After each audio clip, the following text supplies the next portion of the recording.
The world begins not with a sound, but with a whisper of light. Across the immense, silent expanse of the savanna, a single line of liquid gold bleeds into the deep indigo of the receding night. It is a slow, almost imperceptible transformation. The stars, which had held dominion over this vast kingdom, fade one by one, surrendering their brilliance to the coming day. The air itself seems to hold its breath, cool and still, carrying the faint, earthy scent of dust and dew-kissed foliage. This is a land of profound emptiness, and at the same time, of immense, teeming presence.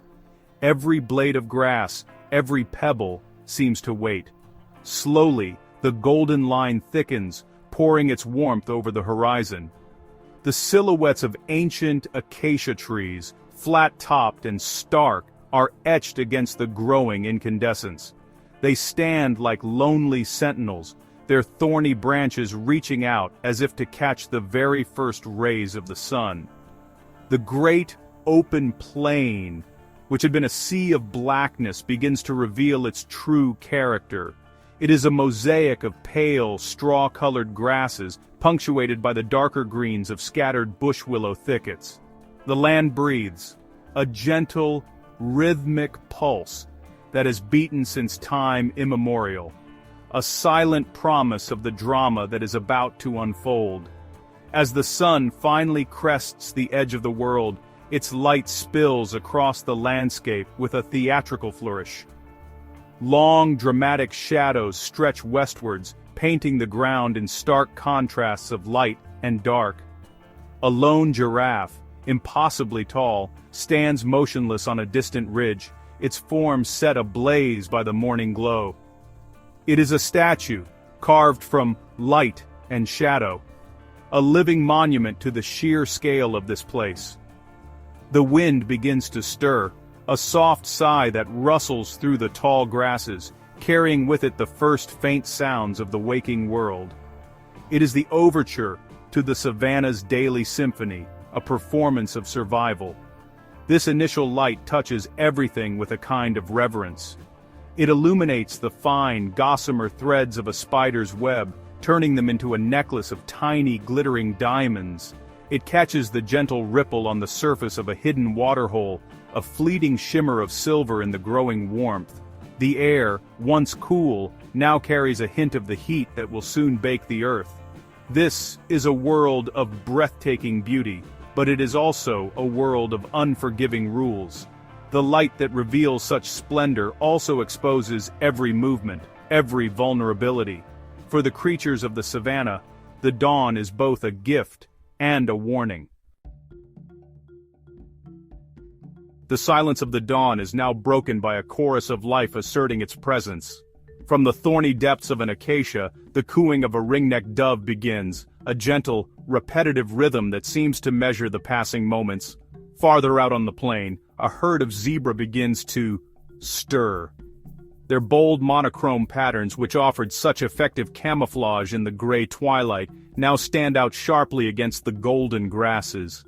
They shake their manes, snorting softly, their ears swiveling like sensitive antennae, constantly scanning the horizon.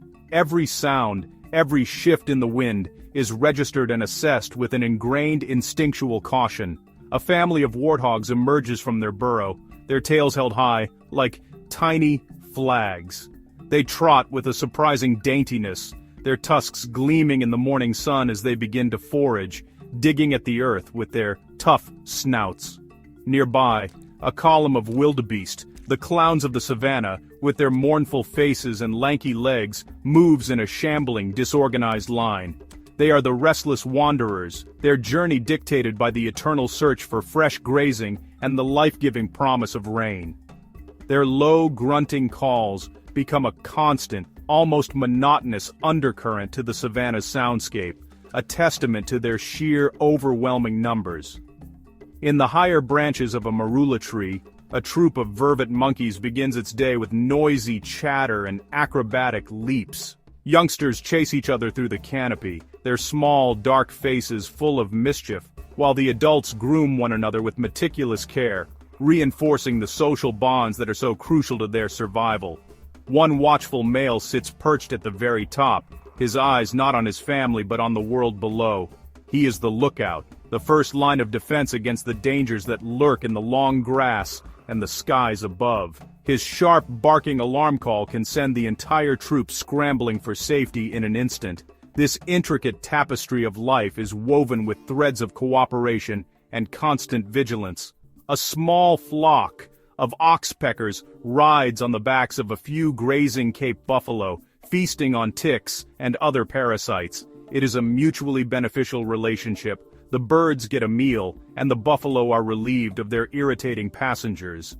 But the oxpeckers offer more than just a cleaning service.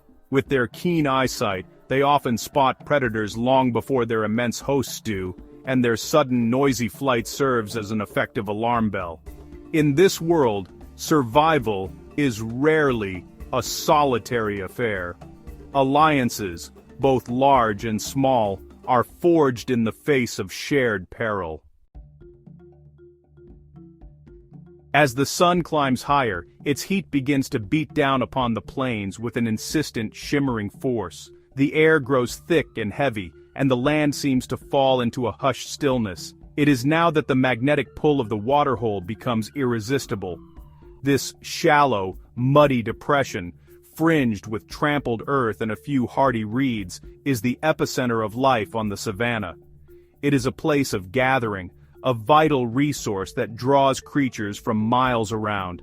Here, for a few precious moments, an unspoken truce often seems to hold sway, born of the overwhelming, shared need for water. First to arrive are the most cautious. A herd of impala, graceful and nervous, approaches with delicate, hesitant steps. They move in a fluid line, their large, dark eyes wide with apprehension. One or two will drink while the others stand guard, their heads raised, ears constantly twitching, their nostrils flaring to catch any scent of danger on the breeze. The slightest sound, the snap of a twig, the call of a distant bird, can send them scattering in a breathtaking explosion of leaping bodies, only to slowly, cautiously return moments later, their thirst overriding their fear. Then, with a slow, earth-shaking tread, the elephants arrive. They are the architects of this place, their deep tracks in the mud holding water long after the rains have gone. The great matriarch leads her family with a quiet, unassailable authority. They wade into the shallows, drinking deeply, their trunks sucking up gallons of water with a soft gurgling sound. They spray themselves, their wrinkled hides turning dark with moisture, the water glistening on their backs. The smaller animals give them a wide berth, a silent acknowledgement of their size and power. The elephant's presence brings a sense of calm and order to the waterhole. The water itself is a mirror, reflecting the vast, cloudless blue of the sky. But it is a murky, disturbed mirror, its surface rippled by the trunks of drinking elephants and the lapping tongues of zebras. In the shallows, a terrapin pokes its head above the surface, a small reptilian eye surveying the scene before it sinks back into the muddy depths. A blacksmith plover shrieks its metallic call as it patrols the water's edge, jealously guarding its small territory. This is a place of immense tension, a delicate balance between the desperate need for water and the ever-present threat of becoming another creature's meal. Away from the relative peace of the waterhole, a different drama is unfolding, hidden from view. In the tall, sun-bleached grass where the heat creates shimmering mirages, a lioness lies motionless. She is the color of the earth itself, her tawny coat a perfect camouflage against the dry stalks. Only the twitch of a black tufted tail betrays her presence. Her body is pressed low to the ground, every muscle coiled with immense controlled power. Her yellow eyes, fixed and unblinking, are focused on a lone wildebeest that has strayed from the main herd, grazing contentedly, oblivious to the mortal danger that lies just a few 100 feet away. Patience is her greatest weapon. She does not move for what feels like an eternity. The wind, her untrustworthy ally, shifts and whispers, carrying her scent away from her intended prey. She waits for the perfect moment, a lapse in concentration, a turn of the head. The sun beats down on her back, but she seems immune to its intensity.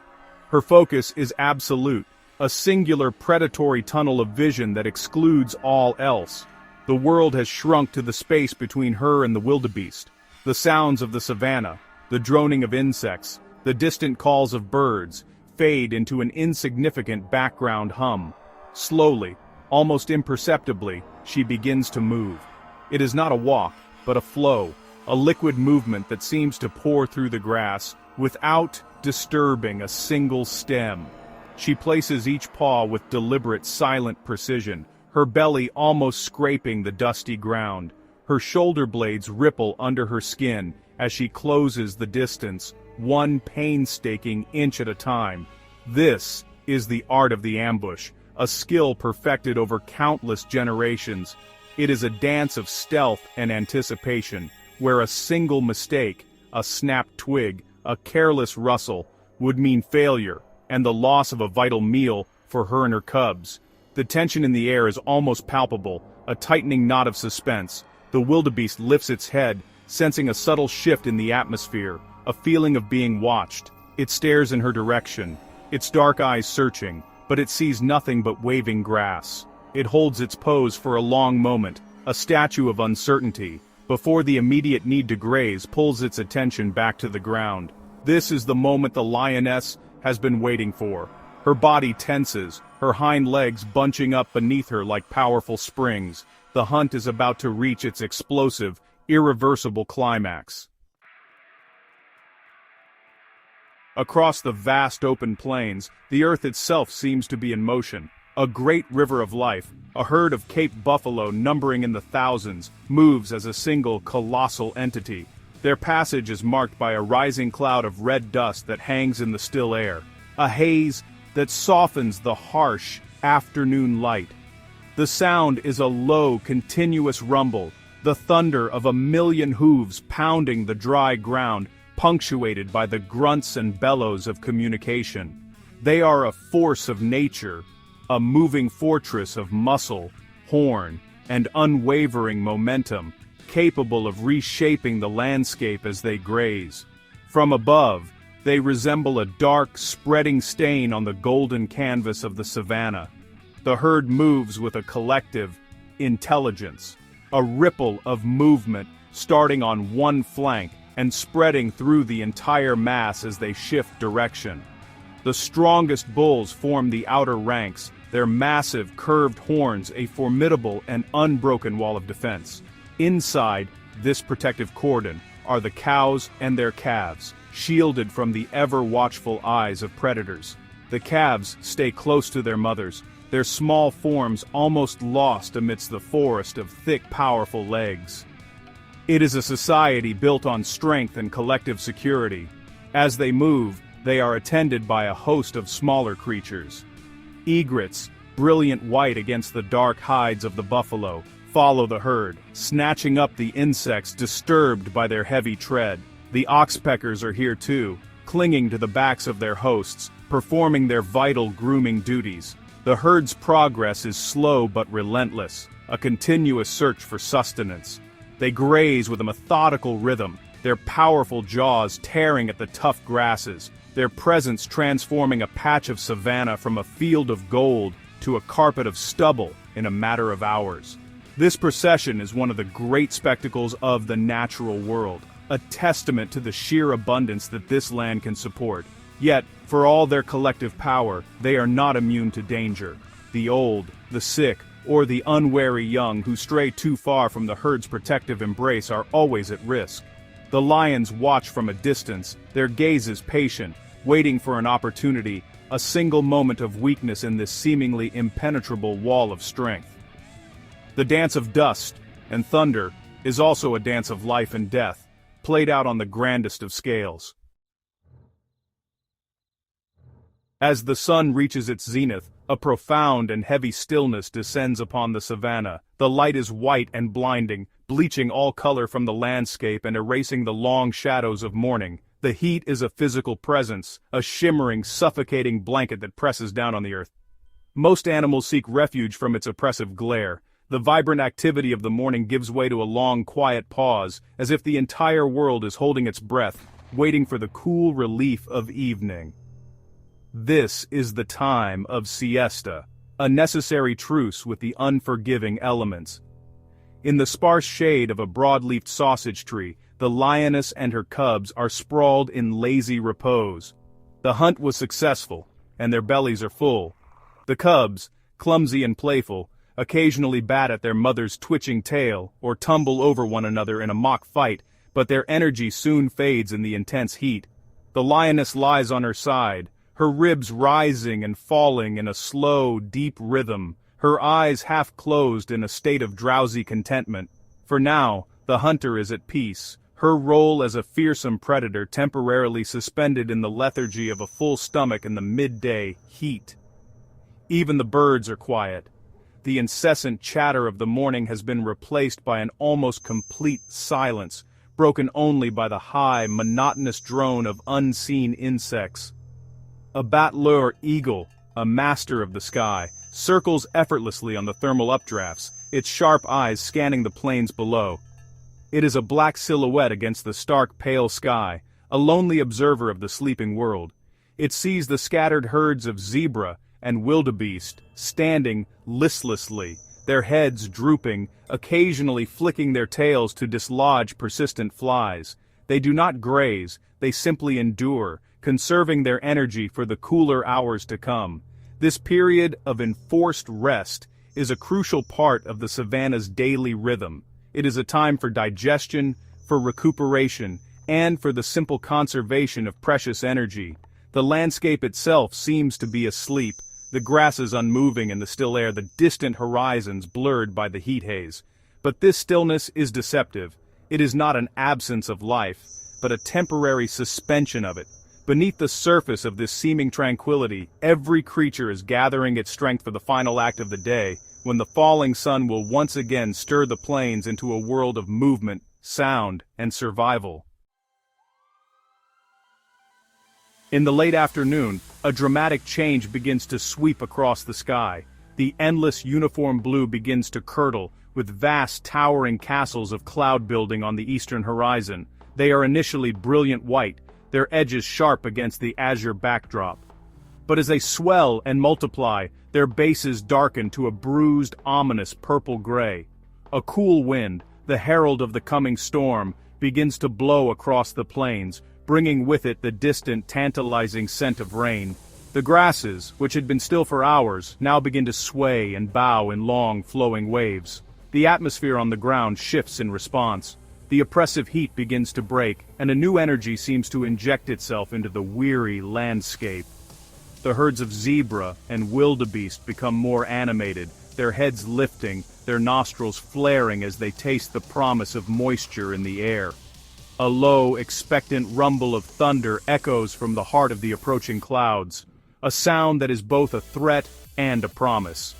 For a land parched by the sun, the coming rain is the gift of life itself, the catalyst for new growth and the replenishment of the dwindling waterholes.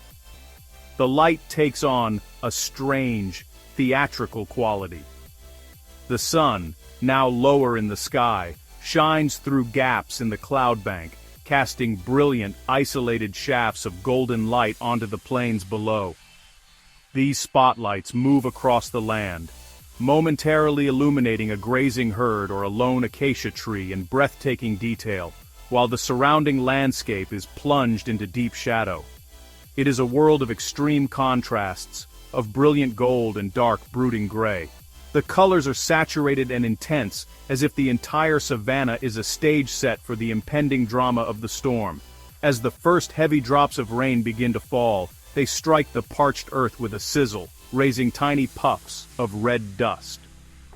The scent of wet soil, a rich, powerful perfume known as petrichor, fills the air. The animals do not run for cover. They stand and accept the downpour. An old bull elephant lifts its trunk towards the sky, as if in welcome. The rain quickly intensifies into a torrential deluge, a gray, shimmering curtain that sweeps across the plains, blurring the horizon and drumming a loud, hypnotic rhythm on the thirsty ground. The storm has arrived, washing the world clean and renewing its promise of life. As the storm passes, it leaves behind a world transformed. The air is cool and clean, and every surface glistens with moisture. The setting sun breaks through the retreating clouds, bathing the savanna in a soft, ethereal light of rose and amber. This is the magical hour, the crepuscular period, when the creatures of the day give way to the creatures of the night. It is a time of heightened activity, a final flurry of movement before darkness falls. For the predators, it is a second chance, an opportunity to hunt under the cloak of the gathering shadows. A pack of African wild dogs, their coats a beautiful chaotic mottle of black, yellow and white, begins to stir. They greet each other with a series of high-pitched twitters and yelps, reinforcing the powerful social bonds that make them one of the most successful hunters on the continent. They are creatures of immense stamina and teamwork. Their hunt is not one of stealthy ambush, but of relentless, coordinated pursuit. As the light fades, they set off at a loping trot, their large, rounded ears swiveling, their keen eyes scanning for any sign of weakness in the nearby herds. Their target is a young impala, momentarily separated from its group as it drinks from a newly formed puddle. The chase begins with an explosive burst of speed. The pack fans out, their movements perfectly synchronized, working together to cut off the impala's escape routes. It is a breathtaking display of athletic prowess and strategic intelligence. The impala, a marvel of speed and agility, leaps and bounds, desperately trying to evade its pursuers. The chase is a blur of motion across the darkening plain, a primal ballet of predator and prey set against the backdrop of the dying sun. The final moments are swift and brutally efficient. The lead dog closes the gap, and the hunt comes to its inevitable conclusion. There's no malice in the act, only the stark, uncompromising reality of survival.